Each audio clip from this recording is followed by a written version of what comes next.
Students, आपकी आवश्यकताओं को देखते हुए त्यागी कोचिंग एक यूट्यूब चैनल स्टार्ट कर रहा है जिसमें आपको मैथ तथा फिजिक्स की वीडियो लेक्चर प्राप्त होती रहेंगी। इन्हें प्राप्त करने के लिए इस चैनल को सब्सक्राइब करें।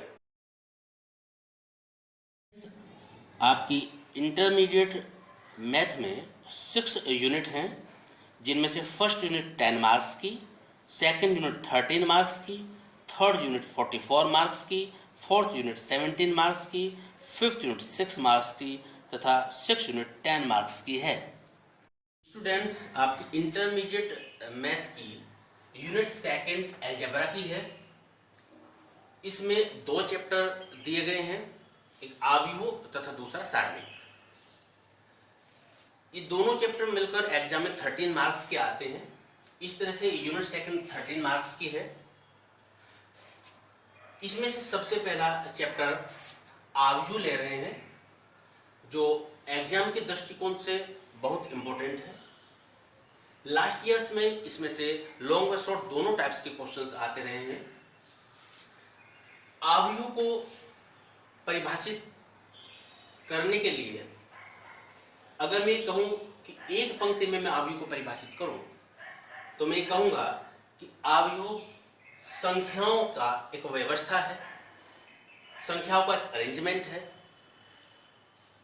इसे समझने के लिए यानी मैट्रिक्स के कॉन्सेप्ट को जानने के लिए मैंने यहाँ एक एग्जाम्पल लिया है। इसमें 2 टोकरी ली गई हैं जिसमें कुछ फल रखे गए हैं। जैसे पहली टोकरी है और उसमें 5 सेब रखे हैं, 8 केले रखे हैं, 6 अनार रखे हैं। एक दूसरी टोकरी है जिसमें 8 सेब रखे हैं, 6 केले रखे हैं और 4 अनार रखे हैं। तो इस टेबल में दिए गए आंकड़ों को अगर मैं अलग से लिख लूं तो ये 5 8 8 6 और 6 4 मैंने यहाँ लिख लिए। अब इन आंकड़ों को इस बड़े ब्रैकेट कोष्ठक के अंदर मैंने यहाँ लिख दिया। तो आंकड़ों की आयती जो व्यवस्था बनी, यही मैट्रिक्स कहलाती है, यही आव्यूह कहलाती है। अब इसमें थोड़ा सा डिटेल्स में अगर जाएं तो इसमें जो इन्हें ब्लू अंडरलाइन किया है, ये पंक्तियों को प्रदर्शित करता है इसमें, और जो रेड अंडरलाइन किया है ये इसमें स्तंभ यानी कॉलम को प्रदर्शित करता है। तो इस आव्यूह में 2 पंक्ति हुई। ये ब्लू वाली प्रथम पंक्ति कहला रही है, फिर ये ब्लू वाली दूसरी पंक्ति कहला रही है। ऐसे 3 स्तंभ हुए। ये रेड वाला है, ये पहला स्तंभ है, प्रथम स्तंभ, ये रेड वाला।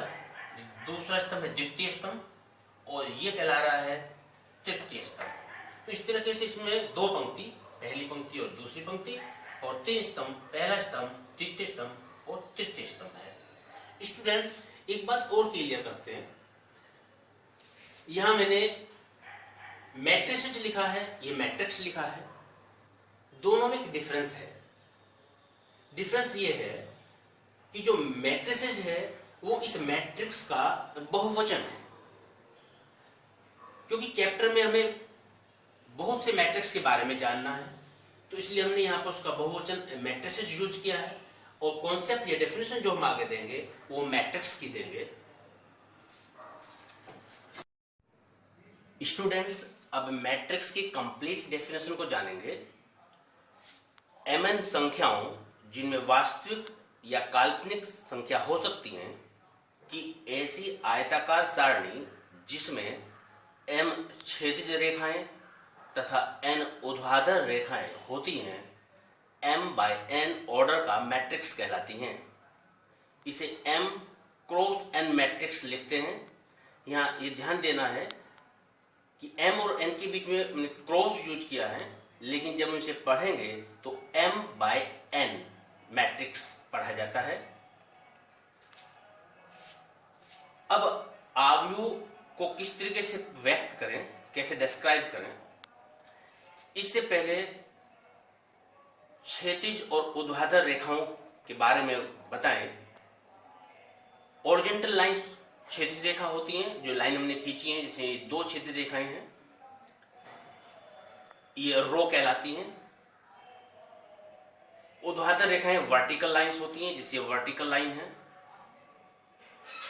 ये स्तंभ या कॉलम कहलाती है। अब दूसरे टॉपिक पर आ जाते हैं। यदि किसी आव्यूह में m पंक्ति अर्थात रो तथा n स्तंभ अर्थात कॉलम है, तब इस आव्यूह को निम्न प्रकार लिखते हैं। जैसे हमने एक आव्यूह लिया है, इसे A से प्रदर्शित किया है, और अभी डेफिनेशन में बताया कि आव्यूह एक आयताकार सारणी होती है। तो हमने यहाँ एक आयताकार सारणी बनाई है जिसमें कुछ पंक्तियां प्रदर्शित की हैं। जैसे ये प्रथम पंक्ति है, ये द्वितीय पंक्ति है, कुछ पंक्तियां हमने बीच में से छोड़ दिया है, उसके बाद एक लास्ट में पंक्ति दिखाई है जिसे हमने एमवी पंक्ति कहा है। ऐसे ही ये प्रथम कॉलम है, ये द्वितीय कॉलम या स्तंभ है, तृतीय कॉलम या स्तंभ है, कुछ कॉलम्स हमने यहाँ पर छोड़े हैं। इसके बाद ये लास्ट में एक n स्तंभ या कॉलम दिखाया है। यहाँ जो संख्याएं A11, A12, A13 से लेकर AMN तक दिखाई हैं, ये सभी आव्यूह के एलिमेंट्स अर्थात अवयव कहलाती हैं। अब इसे समझने के लिए हम इस नोट की हेल्प लेते हैं। आव्यूह के अवयवों को हम डबल सफिक्स की सहायता से, जैसे A11, क्योंकि सिंगल सफिक्स में तो केवल A1 आता, लेकिन हम डबल सफिक्स की सहायता से आव्यूह के अवयवों को लिखते हैं, जैसे A11, A12 से लेकर AMN। इनमें से जो पहला सफिक्स है वो पंक्ति अर्थात रो को प्रदर्शित करता है, तथा दूसरा जो सफिक्स है वो कॉलम अर्थात स्तंभ को प्रदर्शित करता है। जैसे A23 आव्यूह का एक हमने अवयव लिया है, तो इसमें जो प्रथम सफिक्स है वो आव्यूह की पंक्ति को प्रदर्शित करेगा, और चूंकि प्रथम सफिक्स के स्थान पर 2 लिखा है, इसलिए यह आव्यूह की दूसरी पंक्ति को प्रदर्शित करेगा। इसी तरीके से जो 3 है वह दूसरा सफिक्स है और यह तीसरे स्तंभ को प्रदर्शित करता है। तो A23 अवयव को अगर हम आव्यूह में देखना चाहें, जो हमने यहाँ टेबल बनाई, एक सारणी हमने बनाई है, इसमें A23 को हम देखें तो A23 हमें यहां दिखाई दे रहा है। ये दूसरे पंक्ति तथा तीसरे स्तंभ में है, दूसरी रो और तीसरे स्तंभ में है। जैसे कि अभी हमने बताया कि इसमें डबल सफिक्स का प्रयोग करते हैं, जिसमें ये पहला सफिक्स दूसरी पंक्ति को प्रदर्शित कर रहा है, प्रथम पंक्ति द्वितीय पंक्ति, तो ये दूसरी पंक्ति में है। और ऐसे ही स्तंभ, प्रथम स्तंभ, द्वितीय स्तंभ और ये तृतीय स्तंभ, तो ये तृतीय स्तंभ में है। तो A23 अवयव दूसरी पंक्ति और तीसरे स्तंभ अर्थात दूसरी रो और तीसरे कॉलम में है। अब दूसरे नोट पर आते हैं। आव्यूह को हम अंग्रेजी वर्णमाला के बड़े अक्षरों ABCD से रिप्रेजेंट करते हैं, और जो अवयव होते हैं उन्हें A11, A12, A13 से व्यक्त किया जाता है। अब एक एग्जाम्पल से लेते हैं। एक आव्यूह है जिसे हमने कैपिटल A से प्रदर्शित किया हुआ है, ये आव्यूह सामने है। इस आव्यूह को देखें तो इसमें 2 पंक्तियां हैं, 2 रो हैं। जैसे ये प्रथम रो अर्थात प्रथम पंक्ति है, ऐसे ही ये द्वितीय पंक्ति है। इसमें 3 कॉलम है, प्रथम कॉलम, द्वितीय कॉलम और ये तृतीय कॉलम। तो यहाँ प्रथम पंक्ति और प्रथम स्तंभ, ये प्रथम पंक्ति हो गई और ये प्रथम स्तंभ हो गया। इसका जो अवयव है वो 3 है। तो इसे हम कैसे प्रदर्शित करेंगे? जो डबल सफिक्स अभी बताया A11 अर्थात प्रथम पंक्ति और प्रथम स्तंभ, तो A11 का अर्थ हुआ प्रथम पंक्ति प्रथम स्तंभ। तो ये जो अवयव है 3, ये आव्यूह की प्रथम पंक्ति और प्रथम स्तंभ में उपस्थित है। इसी प्रकार अन्य अवयवों को देखें तो ये 4 प्रथम पंक्ति में आ रहा है और द्वितीय स्तंभ में आ रहा है। तो 4 को हम लिखेंगे A12 अर्थात 4 प्रथम पंक्ति और द्वितीय स्तंभ में है। ऐसे ही 5 प्रथम पंक्ति और तृतीय स्तंभ का अवयव है। तो इसी तरीके से अगर देखें तो ये द्वितीय पंक्ति है, उसमें 6 जो है वो द्वितीय पंक्ति और प्रथम स्तंभ अर्थात A to 1 को प्रदर्शित कर रहा है। ऐसे ही 9 जो है वो A to 2 और 1 A to 3। अब तीसरे टॉपिक के रूप में आव्यूह की कोटि ज्ञात करना सीखेंगे। ऑर्डर ऑफ मैट्रिक्स बोलते हैं इसे। कोई भी आव्यूह हमें दिया हुआ है, अगर हम उसकी कोटि को ज्ञात करना चाहें, उसके ऑर्डर को ज्ञात करना चाहें, तो किसी आव्यूह की कोटि उस आव्यूह में स्थित पंक्तियों की संख्या जिन्हें हम m से प्रदर्शित कर सकते हैं, तथा स्तंभों की संख्या जिसे हम n से प्रदर्शित कर सकते हैं, कि सांकेतिक गुणन से प्रदर्शित होती है। अतः आव्यूह की कोटि ज्ञात करने के लिए फॉर्मूला बनता है आव्यूह की कोटि equal to m cross n। यहाँ पर हम m के स्थान पर उस आव्यूह में जितनी पंक्तियां होंगी वो रखेंगे, तथा n के स्थान पर उस आव्यूह में जितने स्तंभ अर्थात कॉलम होंगे वो रखेंगे। यहाँ पर सांकेतिक गुणन का तात्पर्य यही है कि यहाँ पर पंक्ति और स्तंभों को m और n के स्थान पर रख देने के बाद उनकी गुणा नहीं करनी है, केवल सांकेतिक रूप में गुणा करके इसे लिखा रहना है। जैसे अगर हम ये कहें कि हमारे पास आव्यूह में m पंक्ति और n स्तंभ है, तो उस आव्यूह की कोटि होगी m क्रॉस n, जिसे हम m बाई n बताया था पढ़ते हैं, तो m बाई n ये आव्यूह की कोटि होगी। इसी एग्जाम्पल से समझें। एक आव्यूह A प्रदर्शित है जिसमें 3 पंक्तियां रो दिखाई गई हैं। प्रथम पंक्ति, प्रथम रो, ये द्वितीय पंक्ति, तृतीय पंक्ति, ऐसी पहला, दूसरा, तीसरा, 3 कॉलम इसमें हमने दिखाए। अब इसमें पंक्तियों की संख्या जैसे हमने बताया 3 है, तो उसे m ने m से प्रतिशत किया, m बराबर 3। ऐसे ही इसमें हमने कॉलम की संख्याओं को दिखाया, 3 कॉलम है, तो स्तंभों की संख्या n इक्वल टू 3। अब हम इस आव्यूह की कोटि को अगर देखें तो आव्यूह की कोटि equal to m by n, से m क्रॉस n लिखते हैं। m और n की वैल्यू हमने यहां से रखी, तो 3 बाय 3 आव्यूह की कोटि हो गई।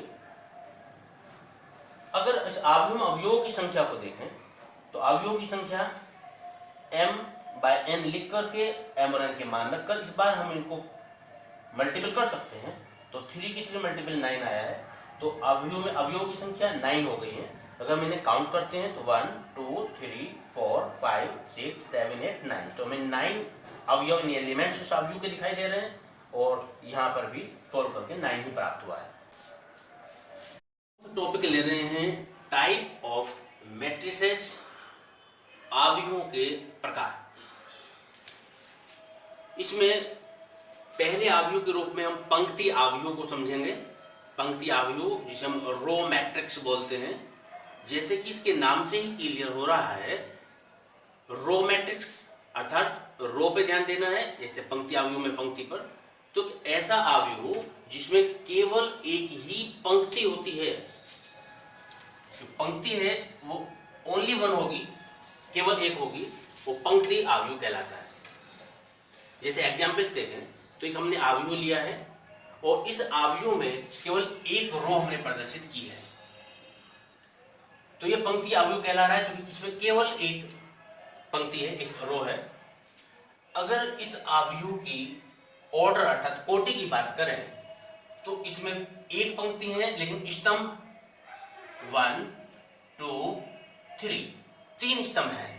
तो जैसे हमने अवयव के ऑर्डर के लिए फॉर्मूला पढ़ा था m बाय n, m अर्थात पंक्ति, तो m इसमें 1 हो गया, और n स्तंभ इसमें 3 हो गए, तो 1 बाय 3 ऑर्डर का एक मैट्रिक्स हुआ।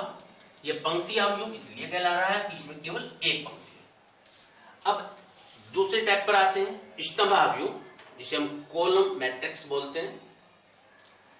इसमें भी नाम से स्पष्ट हो रहा है स्तंभ, अतः वह अवयव जिसमें केवल एक ही स्तंभ होता है स्तंभ अवयव कहलाता है। जैसे एग्जाम्पल से देखें, हमने एक अवयव लिया है, इसमें केवल एक स्तंभ हमने प्रदर्शित किया हुआ है, इसलिए यह स्तंभ अवयव कहला रहा है, क्योंकि इसमें केवल एक स्तंभ है। अब इसकी ऑर्डर की अगर बात करें तो पहले ऑर्डर में पंक्ति लिखी जाती है, तो इसमें 1, 2 और 3 तीन पंक्तियां हैं और स्तंभ एक ही है, तो ये 3/1 ऑर्डर का अर्थात 3 गुणा 1 कोटि का एक स्तंभावयव हो गया है। अब तीसरे टाइप पे आते हैं, शून्य या रिक्त अवयव, जीरो और नल मैट्रिक्स। इसमें भी नाम से स्पष्ट है, शून्य तो वह अवयव जिसका प्रत्येक अवयव शून्य हो, शून्य या रिक्त अवयव कहलाता है। अर्थात वह अवयव जिसका प्रत्येक अवयव शून्य हो, प्रत्येक अवयव शून्य हो। जैसे कि अवयव हमने लिया, इसमें जितने भी अवयव हमने लिखे वो सभी अवयव शून्य हैं, इसलिए शून्य अवयव कहला रहा है। अगर इस शून्य अवयव के ऑर्डर अर्थात कोटि की बात करें तो पहले उसके लिए हम पंक्ति लेते हैं, तो इसमें 2 पंक्ति हैं। उसके बाद स्तंभ देखते हैं, इसमें 3 स्तंभ है, पहला स्तंभ, दूसरा स्तंभ और तीसरा स्तंभ। तो 2/3 ऑर्डर का एक शून्य या रिक्त अवयव हो गया है। अब फोर्थ टाइप पर आते हैं, वर्ग अवयव अर्थात स्क्वायर मैट्रिक्स। यहां पर भी नाम से ही स्पष्ट हो रहा है, वर्ग अर्थात स्क्वायर, अर्थात वह अवयव जिसमें पंक्तियों तथा स्तंभों की संख्या बराबर होती है, वर्ग अवयव कहलाता है। क्योंकि स्क्वायर तभी बनेगा जब उसमें रो अर्थात पंक्ति, कॉलम अर्थात स्तंभ की संख्या बराबर हो। तो वर्ग अवयव के लिए ध्यान रखना है कि उसमें पंक्ति तथा स्तंभ की संख्या बराबर होगी। इसके लिए एग्जाम्पल्स देखें। ये एक अवयव लिया है जिसमें 2 पंक्तियां हैं, पहली पंक्ति और दूसरी पंक्ति। ऐसे ही 2 स्तंभ है, पहला स्तंभ और दूसरा स्तंभ। तो ये एक वर्ग अवयव हुआ क्योंकि इसमें जितनी पंक्तियां हैं उतने ही कॉलम हैं। अब इसकी अगर ऑर्डर की बात करें तो ये वर्ग अवयव 2/2 2/2 ऑर्डर का है, क्योंकि इसमें 2 पंक्तियां तथा 2 स्तंभ हैं। मैट्रिसेस का 5th टाइप है विकर्ण अवयव अर्थात डायगोनल मैट्रिक्स। एक ऐसा वर्ग अवयव होता है जिसके मुख्य विकर्ण के अतिरिक्त सभी अवयव शून्य होते हैं। जैसे एग्जाम्पल से स्पष्ट करेंगे, ये एक वर्ग अवयव है। वर्ग अवयव अभी पहले डिफाइन किया, इसमें जो पंक्तियां और स्तंभों की संख्या है वो समान है। जैसे 1,